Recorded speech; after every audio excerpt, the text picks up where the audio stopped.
пойдите, посмотрите на великое смирение.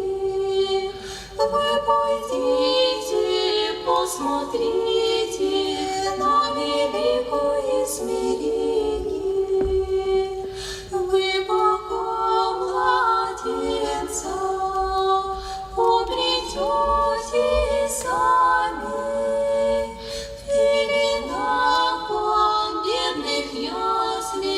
Сами узрите очами, в пеленах он бедных ясли, сами узрите очами, из высот небесных раздалось вдруг пение.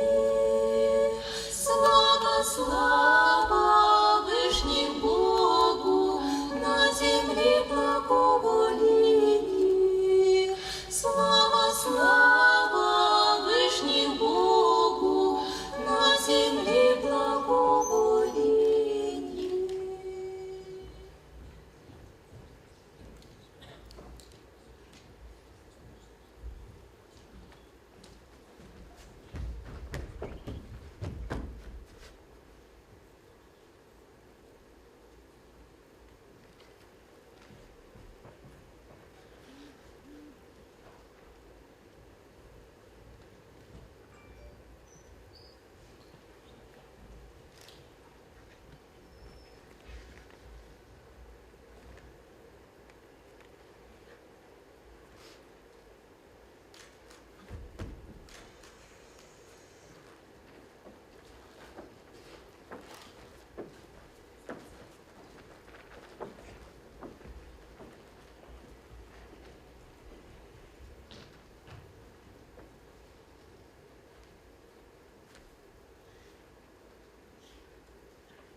Константин Макарыч!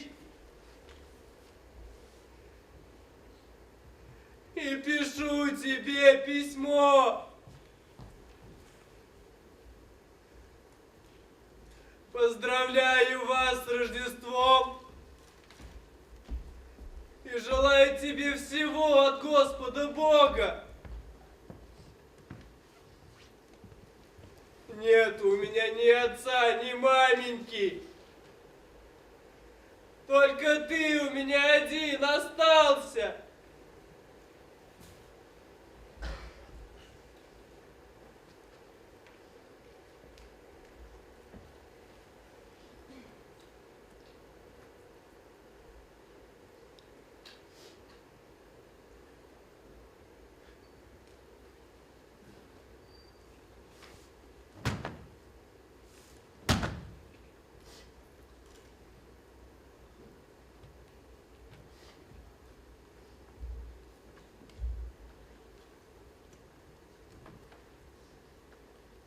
А вчерась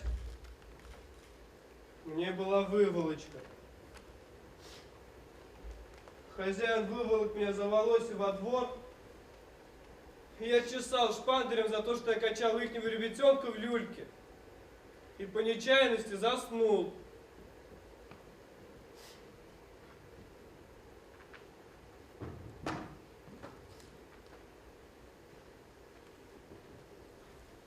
А на неделе хозяйка мне велела почистить селедку. А я начал с хвоста. Она взяла эту селедку и ейной мордой начала мне в харю тыкать. Подмастерья надо мной насмехаются. Посылают в кабак за водкой и велят красть у хозяев огурцы. А хозяин бьет, чем попудя.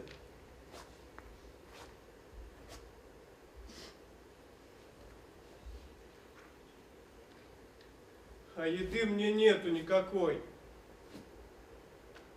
Утром дают хлеба.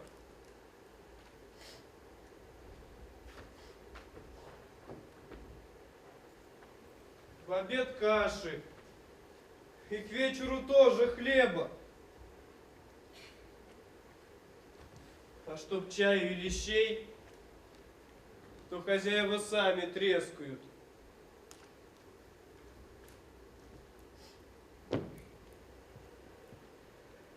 А спать мне велят в сенях. Когда ребятенок их не плачет, то я вовсе не сплю, а качаю люльку.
Милый дедушка,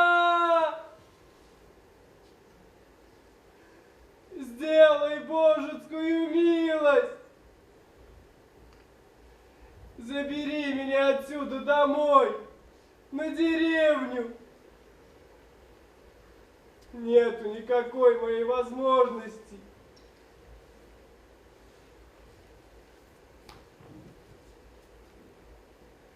Кланяюсь тебе в ножки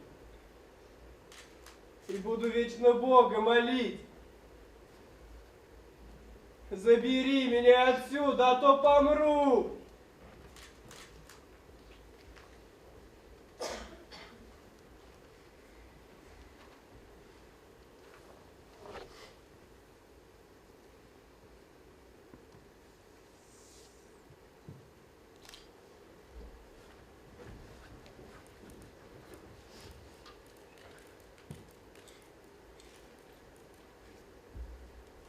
Я буду тебе табак тереть, Богу молиться. А если что, то секи меня, как Сидорову козу. А ежели думаешь, должности мне нету никакой, то я Христа ради попрошусь приказчику сапоги чистить. Али за место Федьки в подпаски пойду.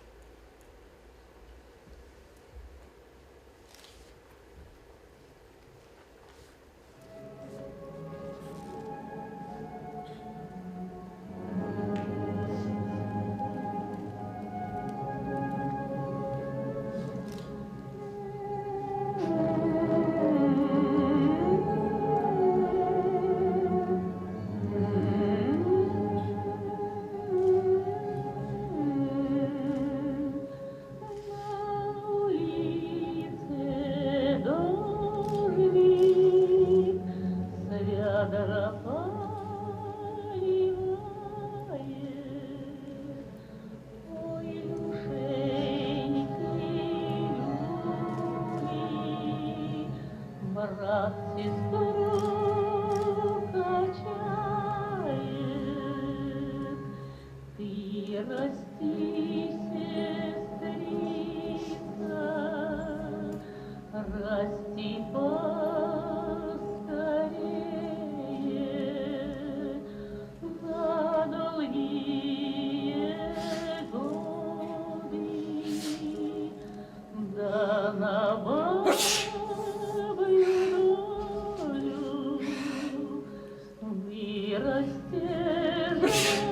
большая, отдадут тебя замуж, в семью несогласную, в деревню чужую.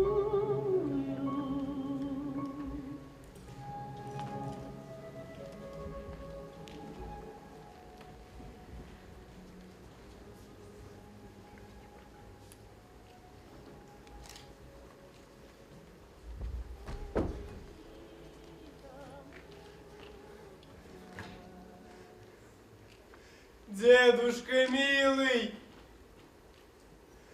нету никакой возможности. Просто смерть одна. Хотел было пешком на деревню бежать, да сапогов нету.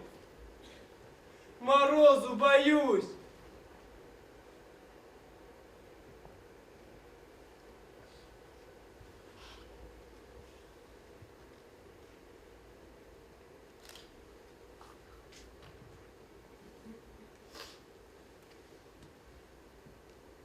Когда вырасту большой, то за это самое буду тебе табак тереть, Богу молиться. А помрешь, стану за упокой души молить. Все равно как за мамку Пелагею.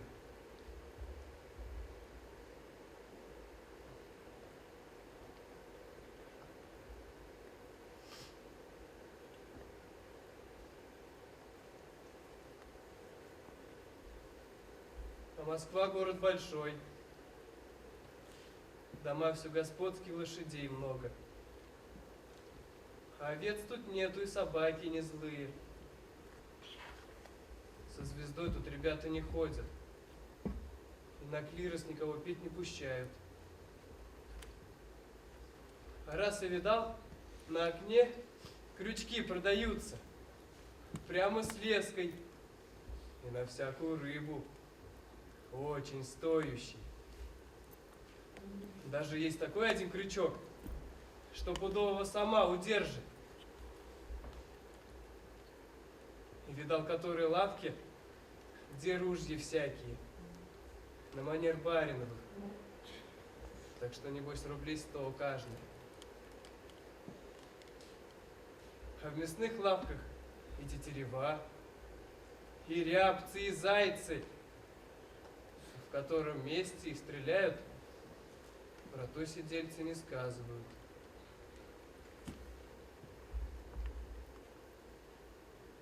Милый дедушка, а когда у господ будет елка с гостинцами, ты возьми мне золоченый орех и в зеленый сундучок спрячь. Попроси у барышни Ольги Игнатьевны. Скажи для Ваньки.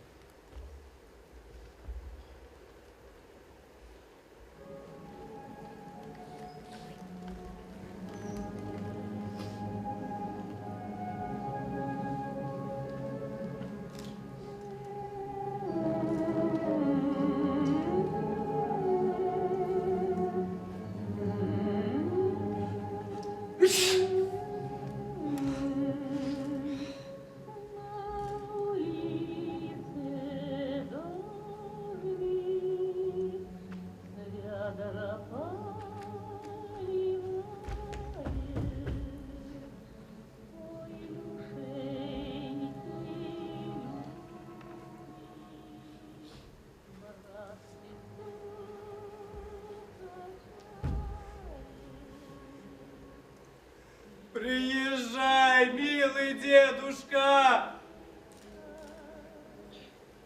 Христом Богом тебя молю! Забери меня отседа! Пожалей ты меня, сироту несчастную! А то меня все колотит, и кушать страсть хочется. А скука такая, что и сказать нельзя. Все плачу. А на медне хозяин колодкой по голове ударил, так что упал и на силу очухался. Пропащая моя жизнь, хуже собаки всякой.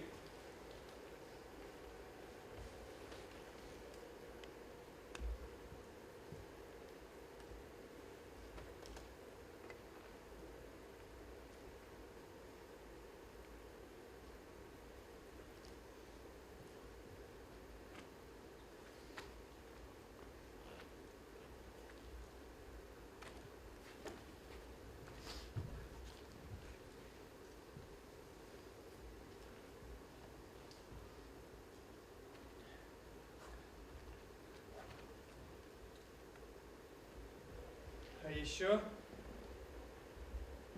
кланяюсь Алене, Кривому Егорке и кучеру.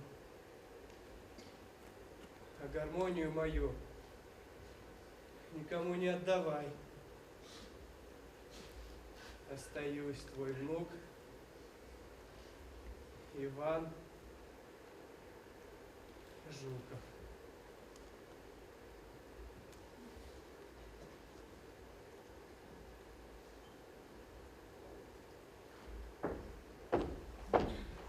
Ванька!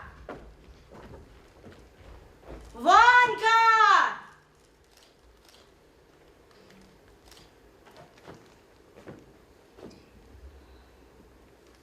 Увижу, получишь. Ванька! Ванька! Ванька! Ванька! Ванька! Ванька!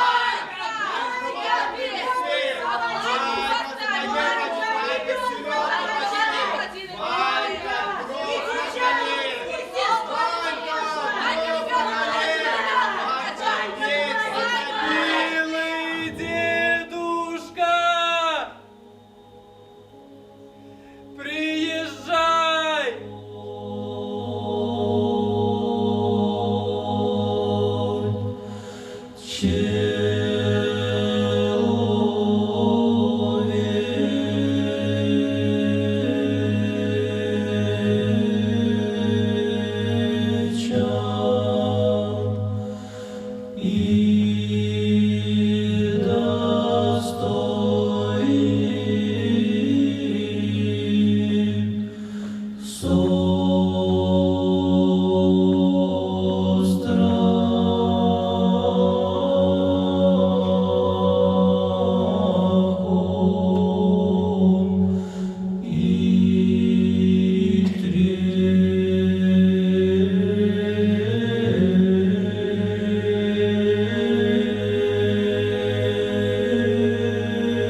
Иди.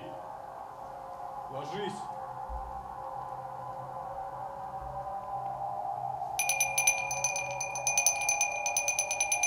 Что? Ничего. Кажись, кто-то едет. Слышишь? Это почта. Господи. Приходит же охота ездить в такую погоду.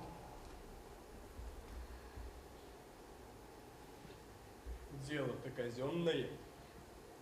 Хочешь, не хочешь, поезжай.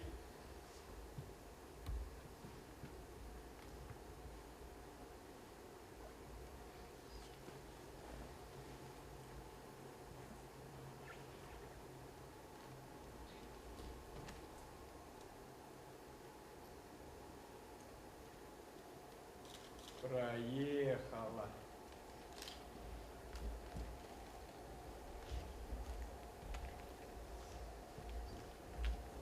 Не слыхать.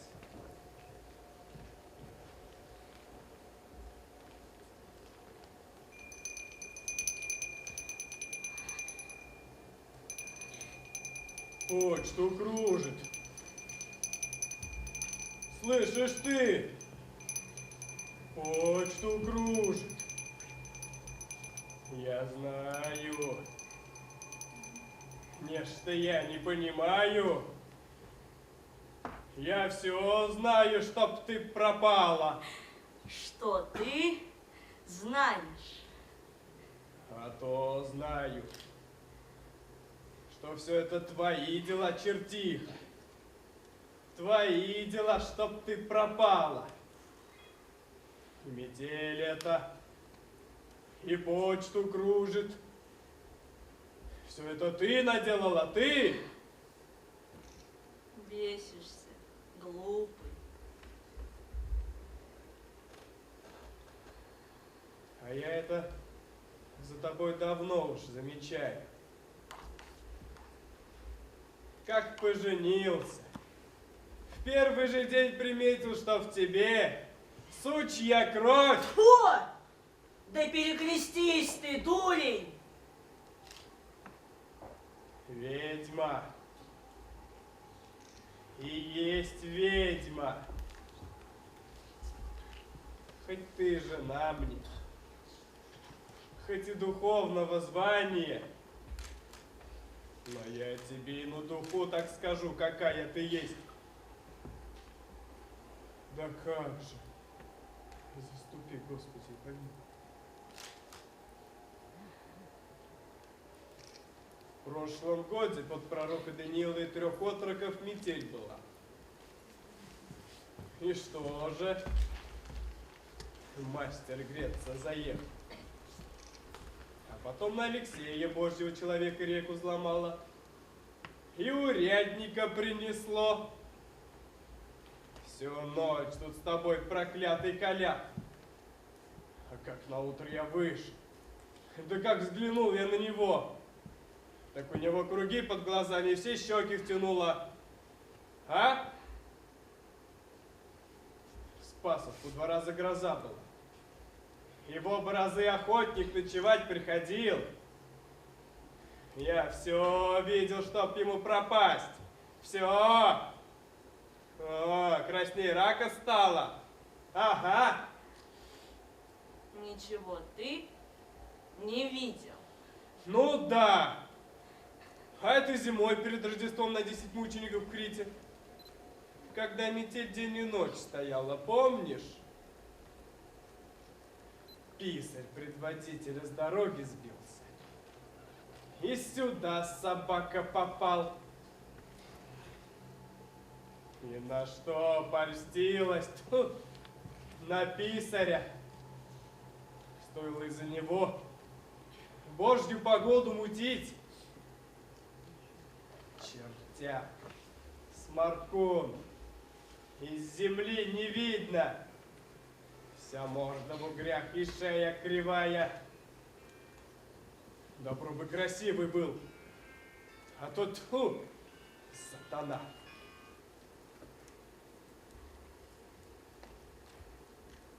теперь тоже. Недаром эту почту кружит. Наплюй мне в глаза, ежели почта не тебя ищет. Обе знает свое дело. Хороший помощник. Покружит, покружит и сюда доведет. Знаю, вижу, не скроешь бесову похоть, балаболка идольская. Как метель началась, я сразу понял твои мысли. Вот дурень. Что ж, по-твоему, по дурацкому уму я ненастье делаю? Усмехайся. Ты или не ты, а только я замечаю, как в тебе кровь начинает играть, так и непогода. А как только непогода, так и несет сюда какого ни на есть безумца. Каждый раз так приходится.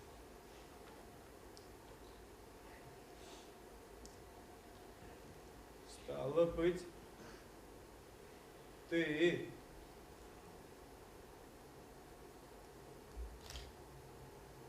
О, безумие! Ой, Иудина окаянство! Коли ты в самом деле человек, если не ведьма, ты бы подумала в голове своей, а что если то были не мастер, не охотник, не писарь, а бес в их образе, а? Ты бы подумала? А ты глупый же ты, Савелий. Когда папенька живы были и тут жили, то много разного народа ходило к ним от трясучки лечиться. И из деревни, и из выселок, и из армянских хуторов. Почитай, каждый день ходили, и никто их бесами не обзывал. А к нам, кто раз в год ненастье заедет погреться, так тебе, глупому, и диво. Сейчас у тебя и мысли разные.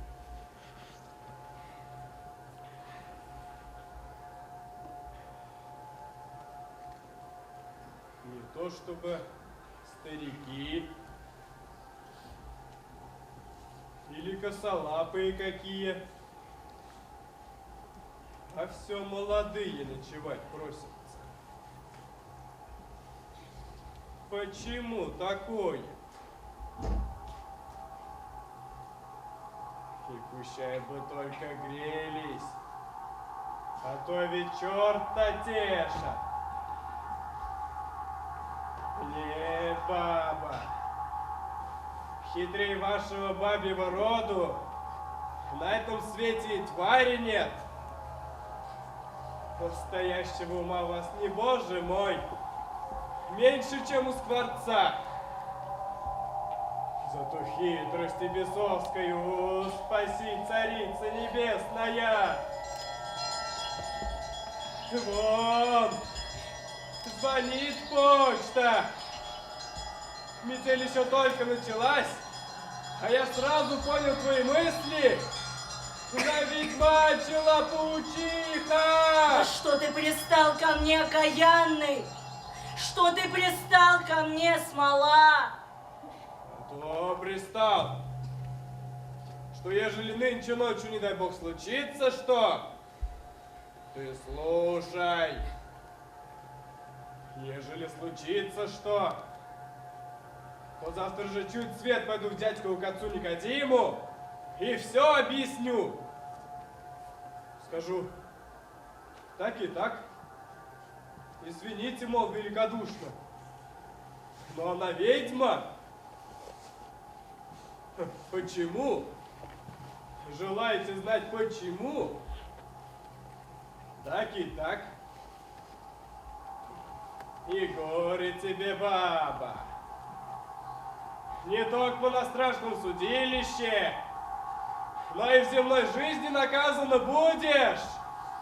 Недаром насчет вашего брата в требнике молитвы написаны. Ради Бога, пустите погреться! Кто тут есть? Сделайте милость, дороги сбились!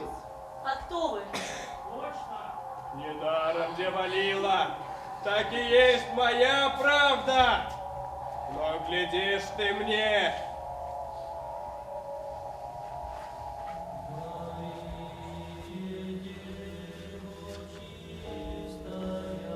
И тюки вносить? Не там же их оставлять! Собачья жизнь. Чуть не пропали. Коли б не ваш огонь, так и не знаю, что бы и было. И чума его знает, когда все это кончится. Конца края нет этой собачьей жизни. Куда мы попали? На Гуляйский бугор. В имение генерала Калиновского. Слышь, Степан, мы на Гуляевский бугор попали. Да, далече. Может, с дороги чаю покушаете? Куда тут чаи распевать? Надо скорее греться доехать, что к почтовому поезду опоздаем. Минут 10 посидим и поедем. Только вы сделайте милость, дорогу нам покажите. Да, наказал Бог погодой. Вы ж сами, кто тут будете? Мы, тутошние, при церкви, мы из духовного звания. Вон муж мой лежит. Савелий, встань же, иди поздоровайся. Тут прежде приход был. А года полтора назад его и упразднили. Ну, оно, конечно, когда господа тут жили-то и люди были, стоило приход держать. А теперь без господ. Ну, сами судите, чем духовенству жить, нежели самая близкая деревня здесь, Марков, да и та за 5 верст. Теперь Савелий за штат и за место сторожа. Ему споручено за церковью глядеть. А если б Савелий поехал генеральше и выпросил у нее записку к Преосвящению, то ему бы дали хорошее место. Не идет же он к ней, потому что ленив и боится людей. Все-таки мы духовно зваем. Чем же вы живете? При церкви есть сенокосы, огороды, только нам от этого мало приходится. Дядькинский отец Никодим, заведущий глаза, служит тут. На Николу летнего, да на Николу зимнего, а за это все себе берет. Заступиться некому. Врешь! Отец Никодим, святая душа, светильник церкви. А ежели берет, то по уставу. Какой он у тебя сердитый. А давно ты замужем? С прощенного воскресенья 4-й год пошел. Тут прежде в дичках мой папенька был. А потом, когда пришло им время помирать, они, чтоб место за мной осталось, поехали в консисторию. И попросили, чтоб мне какого-нибудь неженатого дьячка в женихи прислали. Я и вышла. Ага. Стало быть, ты одной хлопушкой 2 мух убил.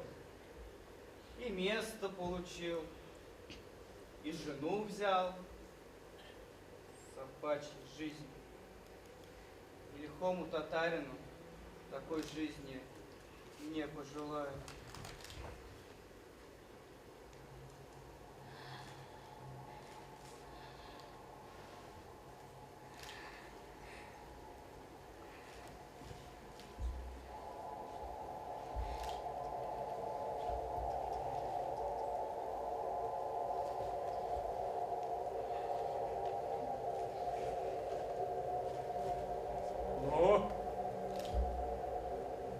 Чего воззрилась?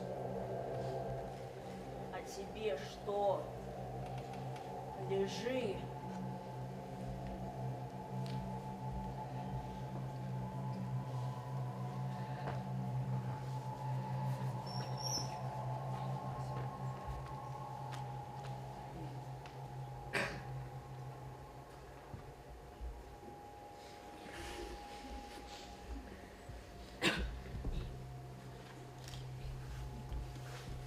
Зачем ты это? Чтоб огонь ему в глаза не бил. А ты огонь совсем потуши.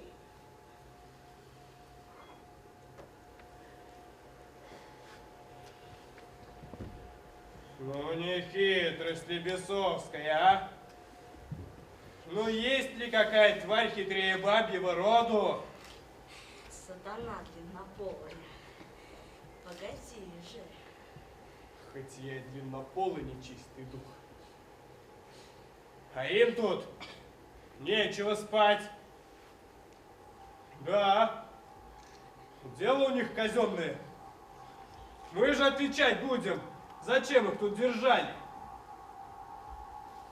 Коли везешь в почту, так вези, а спать нечего.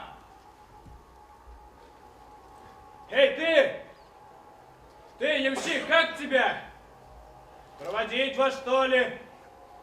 Вставай! Нечего с почты спать! Эй, ваше благородие! Ехать так ехать, а коли не ехать, так и не того. Спать не годится.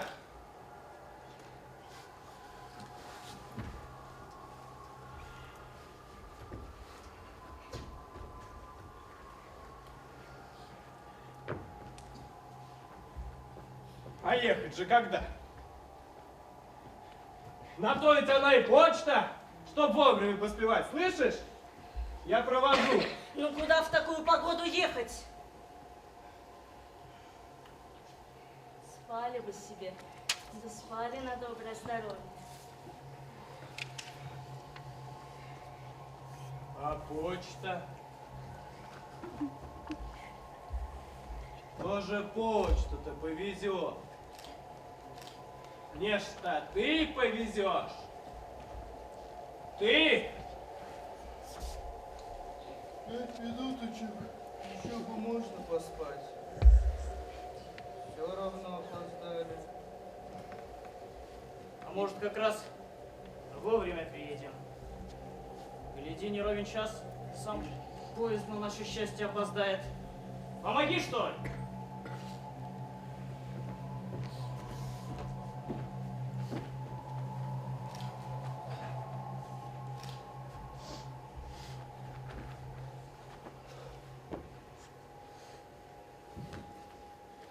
Эй, ваше благородие, вставай!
Чаю бы попили.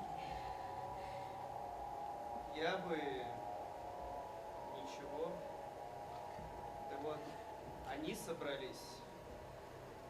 Все равно опоздали. А вы останьтесь.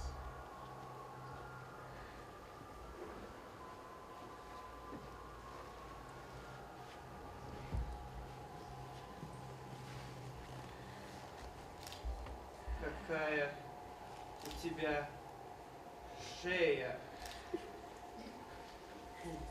Какая. Останься. Чаю попили бы. Куда кладешь? Ты мужья с патликой поперек клади. Останься бы. Ишь, какое погода.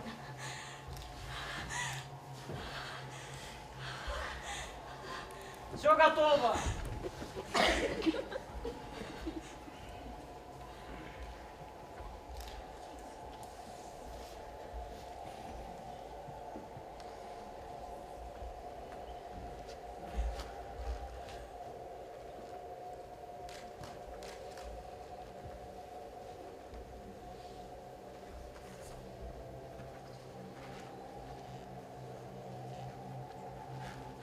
Что ж, садись, показывай дорогу.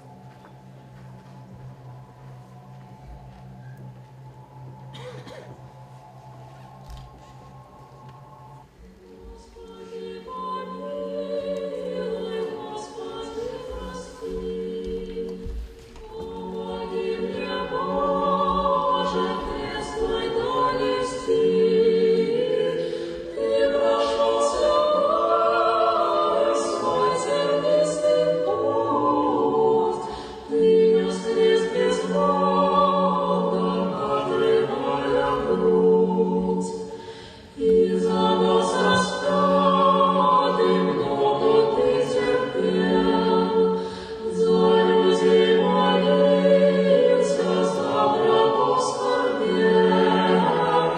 Я же слаб душою, телом также слаб, и страсти греховных я преступный раб.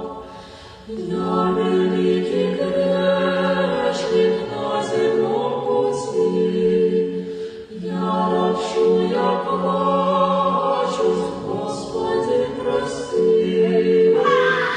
Помоги мне, Боже, прости, что я страсти помоги мне, Боже, щедрою рукой, не спошли терпение, радость и покой. Грешник я великий на земном пути, Господи, помилуй, Господи, прости. Грешник я великий на земном пути, Господи, помилуй, Господи, прости.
Даром только ворожила.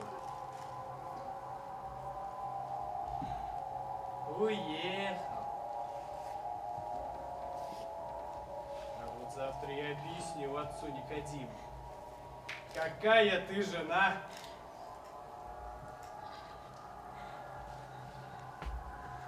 Не будет с тебя и места. А жену поищи себе в лесу. Какая я тебе жена!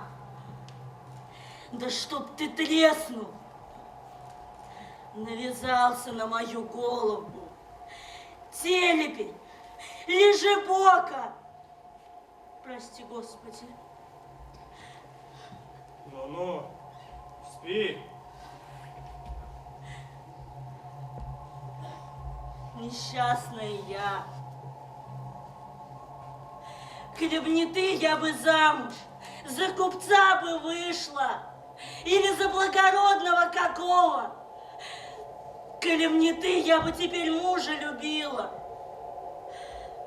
Не замело тебя снегом. Не замерз ты там на большой дороге. Ирод!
Ведьма.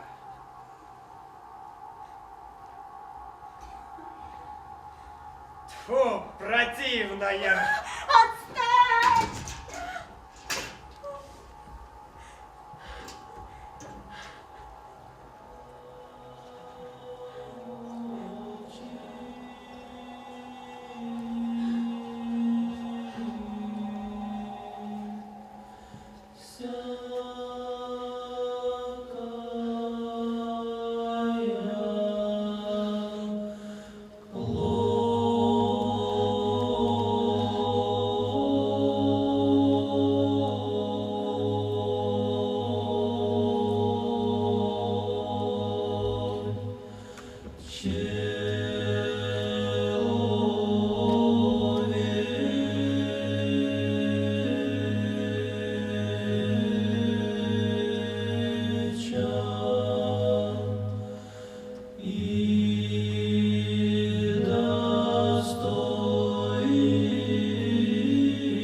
маленький, хуже деревни. И жили в нем почти одни только старики, которые умирали так редко, что даже досадно. В больницу же и в тюремный замок гробов требовалось очень мало. Одним словом, дела были скверные. Яков делал гробы хорошие, прочные. Для мужиков и мещан делал их на свой рост. Ни разу не ошибся, поскольку выше и крепче его людей не было, даже в тюремном замке, хотя было ему уже 70 лет. Для благородных же и для женщин делал померки и употреблял для этого железные аршины. Заказы на детские гробики принимал неохотно и делал их прямо без мерки, с презрением. Признаться, не люблю заниматься чепухой.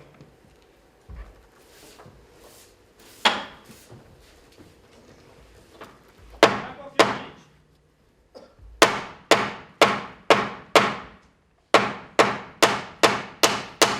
Яков Ильич!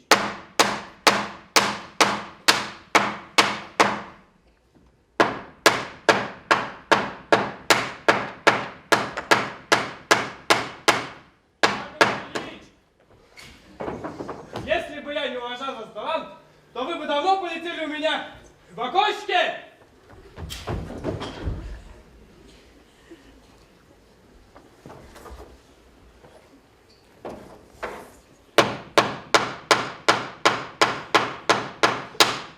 В воскресенье и праздники грешно было работать. Понедельник – тяжелый день. И таким образом в году набиралось около 200 дней, когда поневоле приходится сидеть сложа руки. А ведь это какой убыток.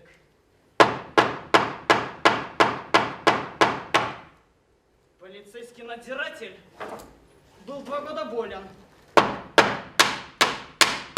и чахнул, но поехал в губернский город лечиться и взял,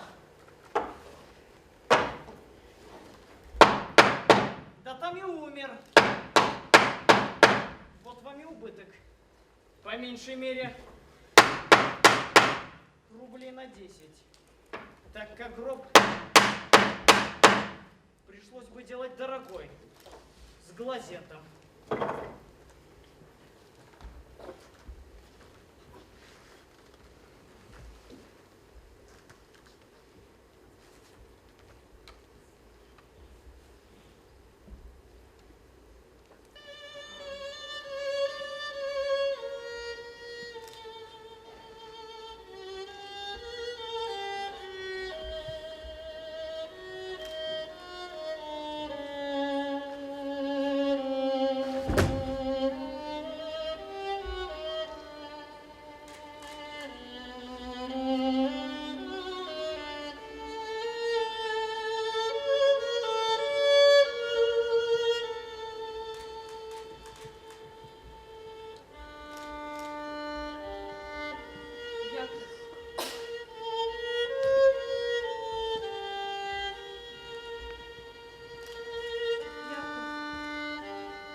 Здравия желаем. Максим Николаевич, извините, все беспокоим вас своими пустяшными делами. Вот, извольте видеть, захворал мой предмет. Подруга жизни, как это говорится. Извините за выражение.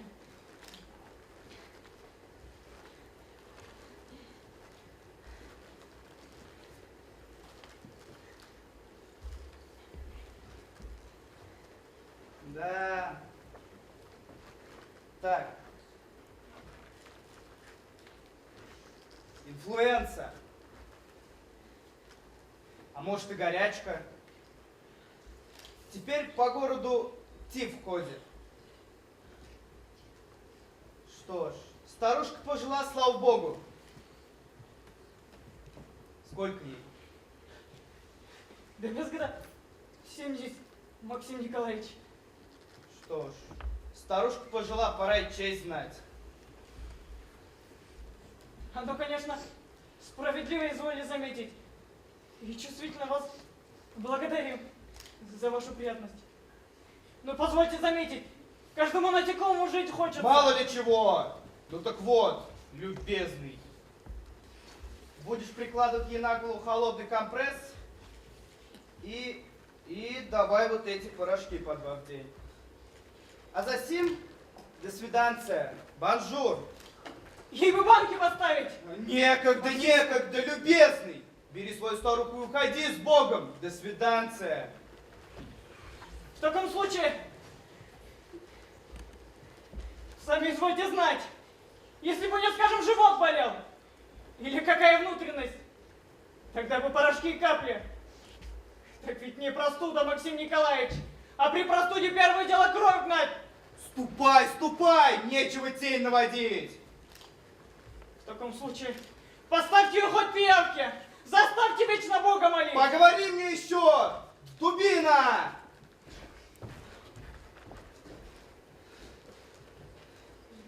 Насажали вас тут артистов! Богатому небось поставил бы банки! А для бедного человека и одной пиявки пожалел! Ироды!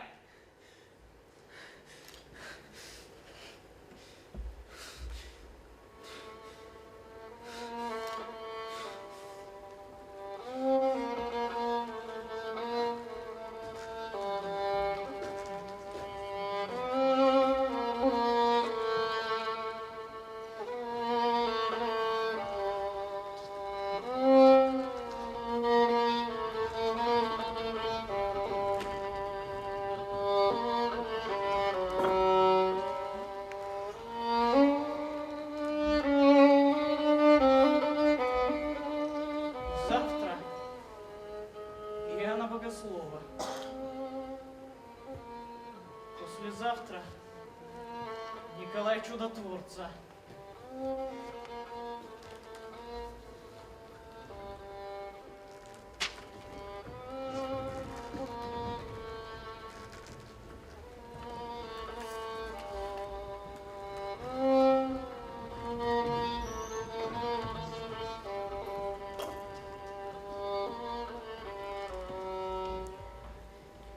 Потом воскресенье. Потом понедельник. Тяжелый день. 4 дня нельзя будет работать. А, наверное, и Марфа умрет в один из этих дней. Значит, гроб надо делать сегодня.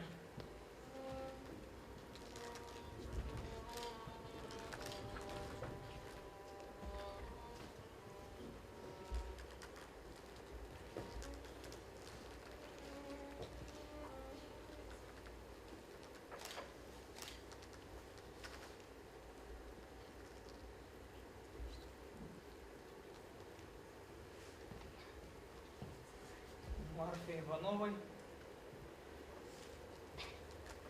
Гроб. 2 рубля 40 копеек.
Помнишь, Яков? Помнишь? 50 лет назад нам Бог дал ребеночка с белокурыми волосиками. Мы все тогда еще на речке сидели и песни пели под веру. Умерла девка. Это тебе мерещится.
Хорошая работа.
А я вас ищу, дяденька. Кланялись вам Моисей Ильич и велели вам зараз приходить к ним. Отстань. Ну как же это можно? Моисей Ильич будут обижаться. Они велели зараз. Что ты пристал ко мне, чеснок? Не приставай! Но вы, пожалуйста, потише, а то вы у меня через забор полетите. Прочь с глаз долой! Житья не над пархаты!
Как это случилось так,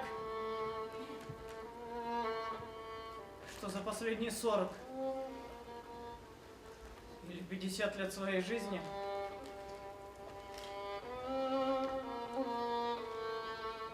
я ни разу не был на реке.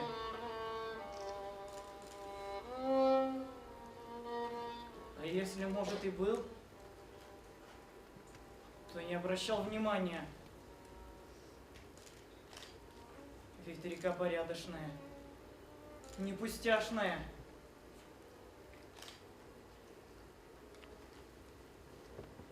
На ней можно было бы завести рыбные ловли,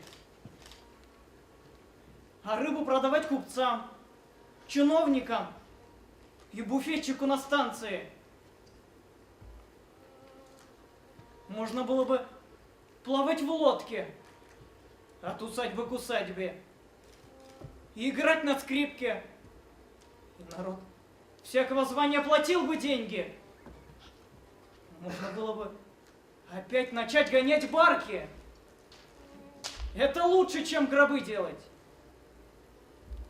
Наконец, можно было бы разводить гусей, бить их и зимой отправлять в Москву. Небось, одного пуху в год набралось бы рублей на 10. Но я ничего этого не сделал. Какие убытки! Ах, какие убытки! А если бы все вместе, и рыбу ловить, и на скрипке играть, и барки гонять, и гусей бить, то какой получился бы капитал? Но ничего этого не было. Даже во сне. Жизнь прошла без пользы, без всякого удовольствия. Пропала зря, не за понюшку табаку. Впереди уже ничего не осталось. А посмотришь назад, и там ничего, кроме убытков. Да таких страшных, что даже озноб берет. И почему человек не может жить так, чтобы не было этих потерь и убытков? Спрашивается, зачем срубили березняк и сосновый бор? Зачем даром гуляет выгон? Зачем я всю жизнь бранился, рычал, бросался с кулаками, обижал свою жену? И спрашивается, для какой надобности давеча напугал и оскорбил жида? Зачем вообще люди мешают жить друг другу? Ведь от этого какие убытки? Какие страшные убытки! Если бы не было ненависти и злобы, люди имели бы друг от друга громадную пользу.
От смерти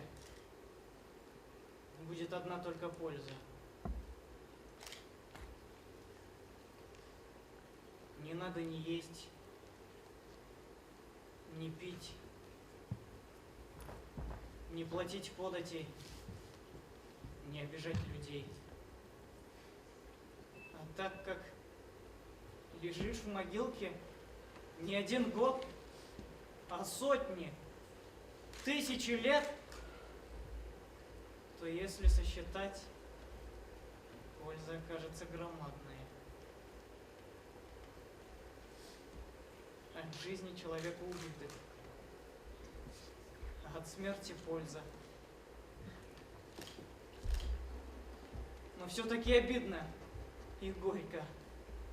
Зачем на свете такой странный порядок, что жизнь, которая дается человеку только один раз, проходит без пользы?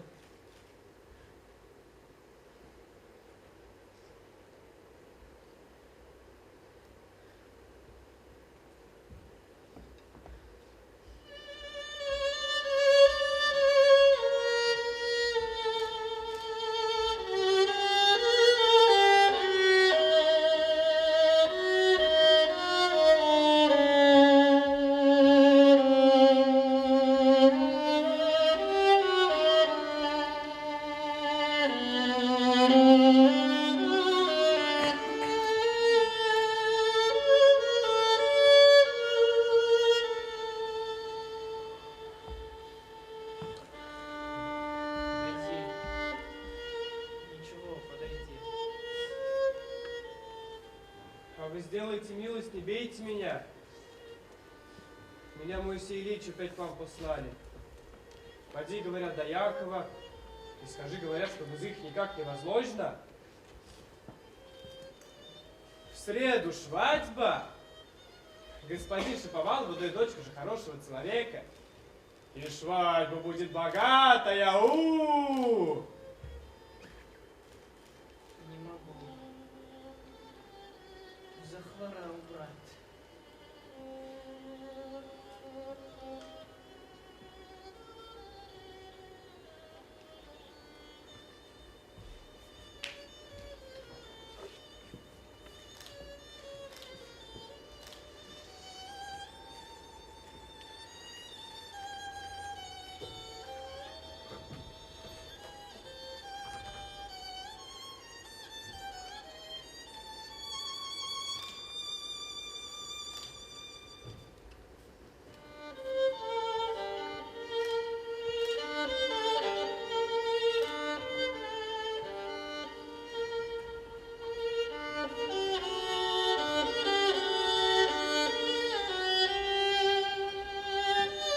Thank you.